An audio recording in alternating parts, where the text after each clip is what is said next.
এই শিরপুচ্চ মোর আর থকুখানি আই নহবা সিনা তুমি তোমার তোমার হাতটিতে আছি দীপ্তমান হই প্রলয়র ভিখন হুঙ্কারে স্বর্গ মৈত্য তিনি কোপাই ভয়ঙ্কর কথাধারী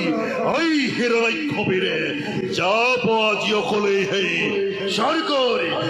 অভিমুখে বলে মাত্রী যাও আকবাহী খনিতব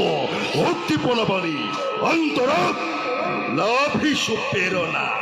প্রতিহিংসা মাত্রী প্রতিহিংসারে দাবালনে ওথলি অধিসাজি জননীর ঋণ পরিশোধ করিবর বাবে আজ মই অকলে